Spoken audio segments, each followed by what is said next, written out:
Hello everyone. आज के इस लेक्चर में बच्चों इपॉक्साइड रिंग को ओपन कैसे किया जाता है, कब कहाँ पे अटैक करना है न्यूक्लियोफाइल का, उसके बारे में बहुत ही सिंपल सा आप लोगों को यहाँ पे मेथड बताऊंगे। उससे आप लोग आराम से किसी भी तरह के क्वेश्चंस अगर इपॉक्साइड रिंग के ऊपर आएगा तो आप उसको सॉल्व कर पाएंगे। तो सबसे पहले बच्चों इपॉक्साइड कहा किसको जाता है तो इसको अंडरस्टैंड कर लेते हैं। इपॉक्साइड बेसिकली साइक्लिक ईथर को कहा जाता है। जैसे आप देख सकते हैं ईथर होता क्या है, ईथर होता है हमारा बच्चों ROR। इस तरह के जो मॉलिक्यूल होते हैं जहाँ पे दो R ग्रुप के बीच में, ये R आपका अराइल ग्रुप भी हो सकता है, अल्काइल ग्रुप भी हो सकता है, एक अराइल एक अल्काइल हो सकता है। दोनों के बीच में जो ऑक्सीजन का लिंकेज है इसी को हम ईथर, और ये हमारा क्या होता है, ईथर होता है। लेकिन अगर यही ईथर लिंकेज, ऑक्सीजन का लिंकेज एक रिंग के अंदर है, हम इसको इपॉक्साइड कहते हैं। मतलब साइक्लिक ईथर्स जो होती हैं उनको बच्चों हम इपॉक्साइड्स कहते हैं। अब यहाँ पे ध्यान क्या रखने वाली बात है, जैसे आप यहाँ देख सकते हैं 3 मेंबर रिंग हमने बनाया है जिसमें one of the atom is oxygen. ये हमारा 4 मेंबर है, ये हमारा 5 मेंबर है। 5 मेंबर वाले को हम THF भी कहते हैं, दिस इज टेट्राहाइड्रोफ्यूरान। अब यहाँ पे बच्चों जो 3 मेंबर एंड 4 मेंबर होती हैं ये काफ़ी ज़्यादा अनस्टेबल सिस्टम है। अनस्टेबल किस लिए है तो एक्चुअली में इन दोनों रिंग के अंदर काफ़ी ज़्यादा स्ट्रेन है, एंगल के अंदर स्ट्रेन है। बहुत सिंपल सा रीज़न है बच्चों, क्योंकि देखिए इन दोनों सिस्टम के अंदर जो एटम है हमारा वो sp3 हाइब्रिडाइज्ड है। और sp3 हाइब्रिडाइज्ड का मतलब है कि इसका एंगल होना कितना चाहिए, 109.5 डिग्री के बराबर। बट एक्चुअली में एंगल है कितना, सिर्फ 90 डिग्री, और यहाँ पे तो उससे भी कम है। एंगल यहाँ पे एक्सपेक्टेड था 109.5 degree because of its sp3 nature, but यहाँ पे एंगल है आपका सिर्फ 60 डिग्री। तो जब बच्चों एक्चुअल एंगल जो हमारा है 60 डिग्री और जितना एक्सपेक्ट किया जा रहा था कि एंगल आपका 109.5 डिग्री के बराबर होना चाहिए, अगर डिफरेंस आता है दोनों के बीच में तो यहाँ पे मॉलिक्यूल के अंदर क्या हो जाएगा, एंगल में स्ट्रेन आएगी। और जहाँ एंगल में स्ट्रेन आती है वो आपका जो सिस्टम होता है वो काफ़ी ज़्यादा अनस्टेबल होता है। तो अनस्टेबल होने की वजह से बच्चों अपने अंदर के एंगल के स्ट्रेन को मिनिमाइज करने के लिए, कम करने के लिए, ये जो दोनों हमारे रिंग हैं, साइक्लिक ईथर हैं, ये अपने रिंग को काफ़ी आसानी से ओपन करने की कोशिश करते हैं।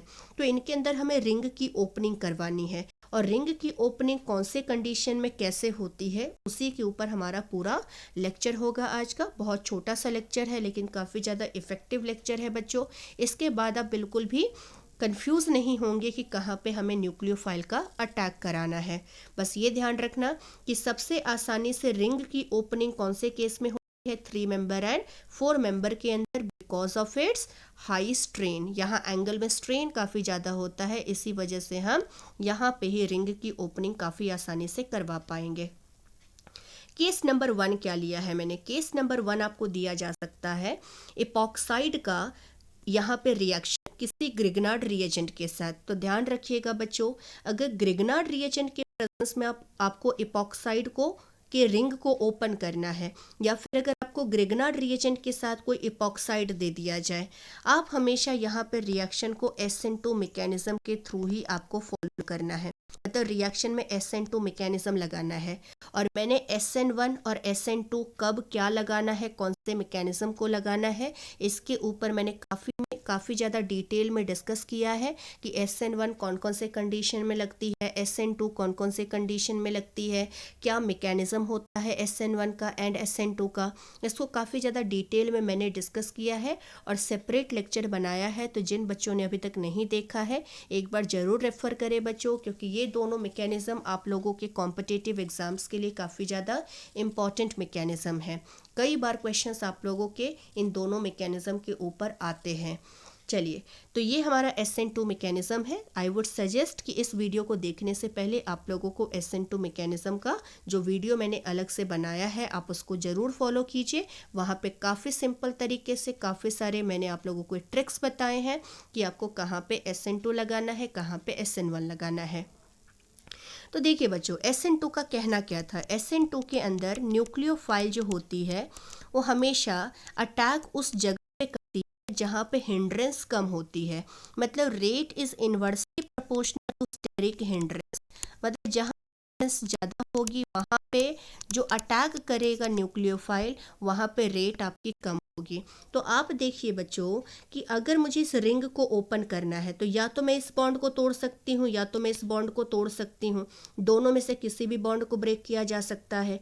अगर न्यूक्लियोफाइल इस कार्बन पे अटैक करता तो ये वाला बॉन्ड आपका टूट जाता, और अगर न्यूक्लियोफाइल अटैक करेगा तो ये बॉन्ड आपका टूट जाएगा। लेकिन अटैक हमें करना कौन से कार्बन पे है। अगर मैं इसको फर्स्ट कार्बन, इसको सेकेंड कार्बन कहती हूँ, तो आपका न्यूक्लियोफाइल, ये जो ग्रिग्नार्ड रिएजेंट है CH3MgBr, उसमें CH3 माइनस हमारा क्या है, न्यूक्लियोफिलिक पार्ट है। ये न्यूक्लियोफाइल बेटा अटैक करेगा पहले एटम पे, क्योंकि जैसे वो फर्स्ट एटम पे अटैक करेगा ये वाला बॉन्ड यहाँ से टूटेगा और टूटने के बाद यहाँ पे रिंग आपका ओपन हो जाएगा। तो हमने यहाँ पे इस मिथाइल जो हमारा CH3 माइनस है, इस न्यूक्लियोफाइल को पहले एटम पे क्यों अटैक करवाया, क्योंकि फर्स्ट एटम पे बच्चों 2 हाइड्रोजन है और सेकेंड एटम 2 मिथाइल है। तो 2 मिथाइल क्या करेगा, न्यूक्लियोफाइल को हिंड्रेंस ऑफर करेगा, और सिंस SN2 के अंदर जो हिंड्रेंस होती है वो रेट के इन्वर्सली प्रोपोर्शनल होती है, तो फास्ट अटैक आप कार्बन पे करवा सकते हो जहाँ पे हिंड्रेंस कम होगी। तो इसीलिए फर्स्ट कार्बन पे अटैक होगा और यहाँ बॉन्ड बच्चों टूटेगा, और टूटने के बाद यहाँ पे क्या होगा, ऑक्सीजन के ऊपर आएगा नेगेटिव चार्ज, और उस नेगेटिव चार्ज को बैलेंस करके रखेगा MgBr+। और जब आप उसको सेकेंड स्टेप में वाटर दे दोगे, वाटर के पास क्या होती है, एसिडिक हाइड्रोजन। उसी एसिडिक हाइड्रोजन को O नेगेटिव मिलेगा और लेने के बाद OH में कन्वर्ट हो जाएगा। तो this is our final product. उसी तरह से बच्चों अगर मैं इसकी बात करूं तो यहाँ देखिए, इस ऑक्सीजन से या तो ये कार्बन कनेक्टेड है या तो ये कार्बन कनेक्टेड है। या तो हम इस बॉन्ड को तोड़ सकते हैं या तो हम इस बॉन्ड को तोड़ सकते हैं। दोनों में से कोई भी बॉन्ड तोड़ा जा सकता है, बट ग्रिग्नार्ड रिएजेंट के प्रेजेंस में रिएक्शन को SN2 के अकॉर्डिंग लेके जाना है आपको। तो इसलिए अटैक हम कहाँ पे करेंगे, अटैक हम करेंगे इस कार्बन पे जहाँ पे हिंड्रेंस क्या है बच्चों, कम है, जहाँ दो दो हाइड्रोजन है, जहाँ पे हाइड्रोजन छोटे ग्रुप्स लगे हैं। तो उस साइड से जब अटैक कराएंगे तो रिएक्शन की स्पीड ज़्यादा होगी। तो न्यूक्लियोफाइल अटैक करेगा इस कार्बन पे और यहाँ से बॉन्ड को तोड़ेगा और ब्रेक करने के बाद ऑक्सीजन को देगा नेगेटिव चार्ज। जैसे ही ऑक्सीजन को नेगेटिव चार्ज मिलेगा, ये MgBr के पॉजिटिव चार्ज को अट्रैक्ट करेगा और अपने नेगेटिव चार्ज को काउंटर बैलेंस कर लेगा। और उसके बाद दूसरे स्टेप में बच्चों आप वाटर दोगे, वाटर के पास फिर से एसिडिक हाइड्रोजन होगा, उस एसिडिक हाइड्रोजन को O नेगेटिव लेके OH में कन्वर्ट हो जाएगा। उसी तरह से बच्चों सेकेंड केस है, अगर आपको इपॉक्साइड का रिएक्शन किसी पोलर प्रोटिक न्यूट्रल सॉल्वेंट के साथ दे दिया हो, तो पोलर प्रोटिक न्यूट्रल सॉल्वेंट में मोस्ट कॉमनली जैसे वाटर हो सकता है क्वेश्चन में, या फिर मिथेनॉल हो सकता है, या फिर इथेनॉल हो सकता है। अगर ऐसे आपको पोलर प्रोटिक न्यूट्रल सॉल्वेंट दिए जाएंगे तो आपको SN1 के अकॉर्डिंग ही रिएक्शन को करना है। और SN1 बच्चों यहाँ पे SN1 क्या होता है, SN1 आपका जो होता है वो 2 स्टेप में होता है, जो कि आप लोगों को मैंने अलग लेक्चर के अंदर बता रखा है। और SN1 में क्या होती है रिएक्शन की स्पीड, SN1 के अंदर जो रेट होती है और प्रोपोर्शनल होती है स्टेबिलिटी ऑफ कार्बोकैटायन की। आपका कार्बोकैटायन कितना स्टेबल बनता है उसी के करस्पॉन्डिंगली रिएक्शन का रेट डिसाइड होता है। तो सबसे पहले SN1 में होता क्या है बच्चों, थोड़ा बहुत मैं ओवरव्यू दे देती हूँ। जैसे सपोज ये अल्काइल ग्रुप है, उसके साथ कोई लीविंग ग्रुप लगा हुआ है। सबसे पहले स्टेप में लीविंग ग्रुप लीव करके कार्बोकैटायन बनाता है और उसी कार्बोकैटायन न्यूक्लियोफाइल अटैक करता है। तो रिएक्शन बेसिकली 2 स्टेप में होती है SN1 के अंदर। तो यहाँ पे सबसे पहले क्या होगा कि जैसे ये हमारे पास क्या है बच्चों, ऑक्सीजन लगा है, अब ये हमें रिंग को ओपन करना है क्योंकि ये अंदर बहुत ज़्यादा स्ट्रेन है, तो रिंग आपका काफ़ी अनस्टेबल है, तो ये अपने रिंग को ओपन करने की कोशिश करेगा। अगर बॉन्ड में तोड़ दो बच्चों यहाँ से, तो यहाँ से तोड़ने के बाद पॉजिटिव चार्ज आपको कहाँ पे मिलेगा, इस कार्बन पे पॉजिटिव चार्ज मिलेगा।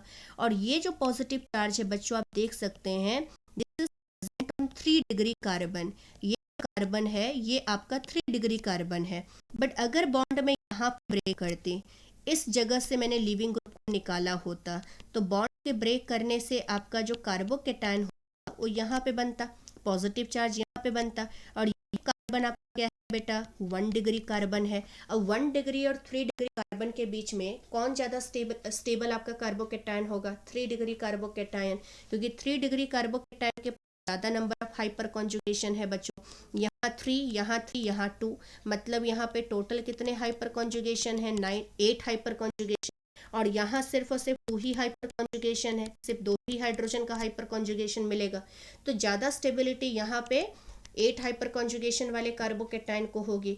तो सिंस हम SN1 के साथ डील कर रहे हैं, तो SN1 में तो कार्बोकेटायन की स्टेबिलिटी पे ही आपका रेट डिपेंड करता है, तो कौन सा कार्बोकेटायन हम बनाना प्रेफर करेंगे, 3 डिग्री वाले कार्बोकेटायन को। और जैसे ही हमारा 3 डिग्री कार्बोकेटायन बनेगा, उसी पे जाके हम न्यूक्लियोफाइल का अटैक करा देंगे। तो जैसे ही हमारा 3 डिग्री कार्बोकेटायन बना, इसी कार्बोकेटायन पे फाइनली आप क्या करोगे बच्चों, इस पे आप ये जो न्यूक्लियोफाइल आपको दिया है मेथनॉल, उसके अंदर ऑक्सीजन पे है लोन पेयर, ये अपने लोन पेयर की मदद से कार्बन के प्लस चार्ज के ऊपर अटैक करेगा। अटैक जैसे करेगा, ऑक्सीजन के ऊपर आएगा प्लस, क्योंकि इसने अपना इलेक्ट्रॉन डोनेट किया है, तो पॉजिटिव चार्ज आने के यहाँ पे ऑक्सीजन का पॉजिटिव चार्ज बिल्कुल भी स्टेबल नहीं है, तो यहाँ से होता क्या है, H+ का लॉस हो जाता है, क्योंकि ऑक्सीजन हाइड्रोजन के बीच का सारा इलेक्ट्रॉन ऑक्सीजन अपनी तरफ ले लेगा, और जब यहाँ से H+ निकलेगा, उसी H+ को ये O नेगेटिव कैप्चर करेगा और OH में कन्वर्ट हो जाएगा।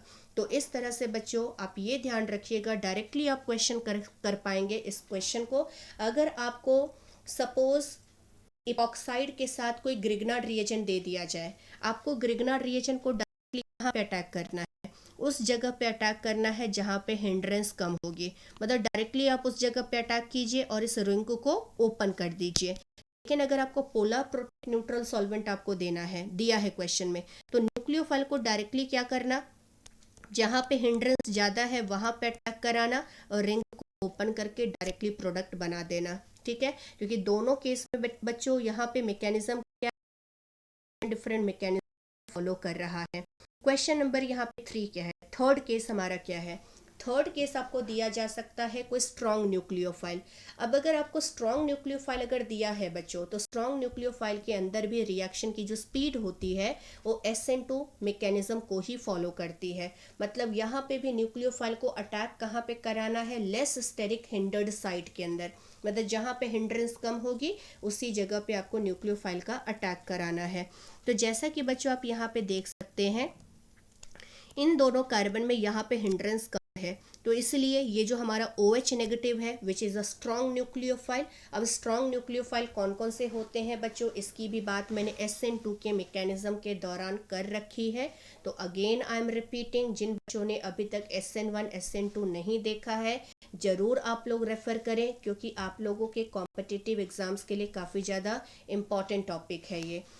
तो ये OH नेगेटिव क्या करेगा, ये हमारा स्ट्रॉन्ग न्यूक्लियोफाइल है, तो ये प्रेफर करेगा इस जगह पे अटैक करना जहाँ पे हिंड्रेंस कम है, और जैसे ही अटैक करेगा यहाँ से बॉन्ड को ब्रेक करेगा, एंड बॉन्ड को ब्रेक करने के बाद देखिए क्या होगा, इस कार्बन पे OH, ये यहाँ से बॉन्ड टूट चुका है, टूटने के बाद इस कार्बन पे रहेगा O, और ये बॉन्ड के शिफ्ट होने की वजह से ऑक्सीजन पे आ जाएगा नेगेटिव चार्ज।